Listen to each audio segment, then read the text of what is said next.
Attack on Titan Season 4 Episode 13, titled Children of the Forest.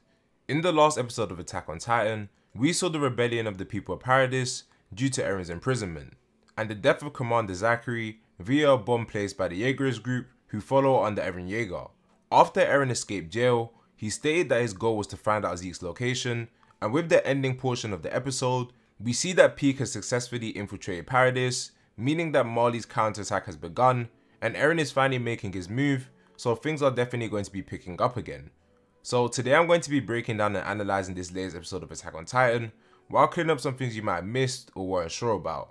So if you guys want to see more videos like this, make sure to subscribe to the channel, and check out some of my other Attack on Titan content. And we are on the road to 5k subscribers, so I definitely appreciate the support. Also, do be sure to turn on notifications so you never miss an upload, and I'll have a video going up tomorrow focusing on Zeke, so make sure to stay tuned. But with that being said, let's get right into the video. At the beginning of this episode, we get insight onto how the Malian military have been utilizing Zeke's ability to create Titans in the past. In previous seasons, we saw him summon and control the Titans, and at the start of season 4 during the war, we saw him use his scream to turn all the Eldians in the sky into pure Titans. So we already knew he had this powerful ability, but this episode finally shows how Zeke turned the Eldian residents of Ragako village into Titans. And this was actually Connie's village, and how his mother and the rest of his family were turned into Titans. And it was actually through the means of a gas weapon that they managed to get Zeke's spinal fluid into the village. As subjects of Ymir aka Eldians, they would freeze up, and once Zeke screamed, they would turn into pure Titans under his command. So this is just highlighting the fact that Zeke's spinal fluid is how he can turn others into Titans and control them, as shown through the past example of Ragako. So as the Beast Titan, it's not just his throwing skills you have to watch out for. And Zeke is explaining to Levi that he's done what he's had to do to make sure that Marley wouldn't find out his true intentions to save Eldia, which is pretty similar to what Eren Kruger had to do when you think about it, but obviously on a way more extreme level. However, Levi still doesn't believe Zeke is being honest, but they both come to the agreement that regardless of the circumstances, they don't have time to be waiting around, obviously because of the threat of Marley and the allied forces. The next scene we have is the Blouse family and Gabi and Falco arriving at the Malian restaurant that Nicolo works at. We know that the Blouse family was invited to taste Nicolo's cooking since he was close to Sasha and wanted to do something nice for her family after she passed. However, Gabi and Falco are trying to find a way to potentially get back home to Marley. And we can see that Gabi and Falco have gotten closer to the Blouse family. We already know Falco is more of a reasonable person and doesn't necessarily follow the typical standard we see of Eldians from Marley. And by that I mean blindly hating the Eldians on Paradis. But Gabi is definitely getting along with Kaya more and the rest of the family members. Not to say that she's changed drastically, but it's definitely noticeable at the start of the episode. Kaya explains to the two that Nicolo is the person they should try to ask for help, and that she believed that him and Sasha were in love, which is why he went out of his way to treat the Blouse family to this dinner, which is obviously an inconceivable notion to Gabi of a Malian and Eldian being in love. While we see the Blouse family and Falco and Gabi enjoying Nicolo's cooking, we see the arrival of the Survey Corps at the restaurant, which was much to the surprise of Nicolo. And if you remember near the end of last episode, after getting the information about Yelena from Onyankopon, Hanj had suspicions of the decision Yelena made when recruiting Malians to work for Paradis, and the making of a restaurant. This is because it was clear from Onyankopon's report that Yelena was ruthless to Malians in the past, so why was she acting so different inside of Paradis? And even putting her neck on the line to get them some rights, despite them being prisoners of war.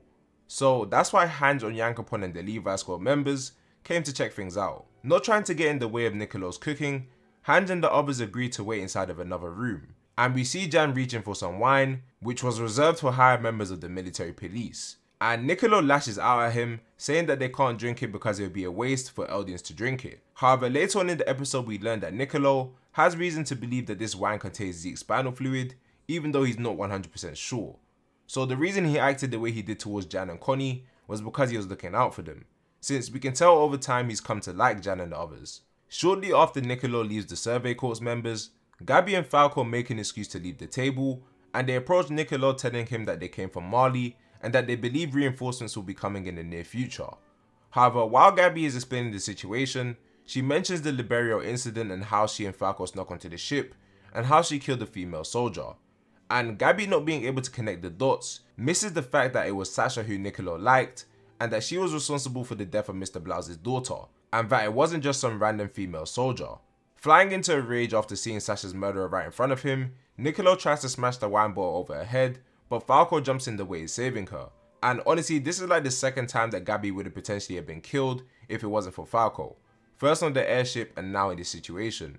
After missing his initial target, Nicolo punches Gabi in the face and brings both of them to the Blau's family to expose their true identities and what they did. Nicolo even passes his knife to Sasha's father, Mr. Blaus, to kill her, and he even says that if he can't bring himself to do it, that he will gladly kill her himself. And it's just crazy seeing how much Nicolo cares about Sasha, despite her being an Eldian. And it really just goes to show that at the end of the day, they are all humans despite their lineage. Upon hearing the ruckus in the other room, Armin and the others enter to see an injured Gabi on the floor, and Nicolo with his knife to Falco's throat, saying that he's going to avenge Sasha. While Gabi tries to prevent him from killing Falco, this whole scene of Nicolo saying how important Sasha was to him was absolutely perfect. Mappa executed it so well. The OST paired with the emotion you can hear in Nicolo's voice made me enjoy it a lot, and it was definitely one of my favourite scenes so far this season, outside of the action scenes. We have Nicolo saying how great Sasha was, and we have Gabi on the other hand cursing Sasha and telling him how she took the life of someone important to her. And the dynamics as parallels of Gabi and Nicolo's reasonings is just amazing, because both of them had that person close to them even though they weren't of the same race. For Gabi, it was the Malian security guard who treated her like a normal child and not an Eldian, and for Nicolo, it was Sasha the Eldian who loved his cooking more than anyone else. But to say it once again, it was a very amazing scene. We then see Mr. Blaus asking Nicolo to give him the knife, and he explains how Sasha was a hunter, and how her death was due to her essentially reaping what she sowed. He uses the analogy of a forest to describe it, but he's trying to say that she was involved for too long, which caused her to die, and it's the responsibility of adults to protect the future, which is the children. We then see him asking Gabi if she's alright, while Mrs. Blaus tells Nicolo to let Falco go. And just sidetracking here a bit, but I have to say that Mr. Blaus, while not being an extremely relevant character throughout the series, he's definitely a wise person, and I respect his character a lot. Even back in season 2 episode 2 I believe, when he was telling Sasha how the world is changing and how they have to help others because they are all part of the same world, that's something I still remember to this day. And especially with the current situation in the show of the Eldians being up against the world, I think is very important. However, straight after this, and this was inevitable honestly speaking, we have Kaya trying to kill Gabi after finding out she was the one who killed Sasha, and I don't blame her one bit. However, after a failed attempt, we see Mikasa and Armin taking Gabi away, and the whole Blaus family mourning over Sasha.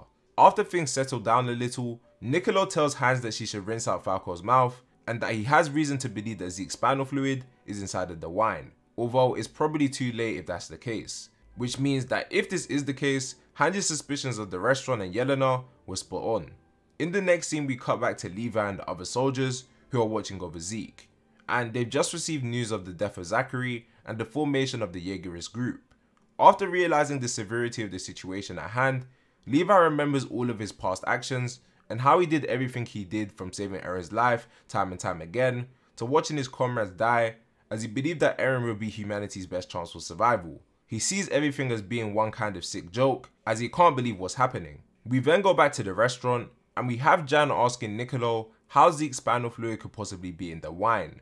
Nicolo says that he has no solid evidence, but it's likely due to the fact that he was told by Yelena to serve it to high-ranking officers of the military.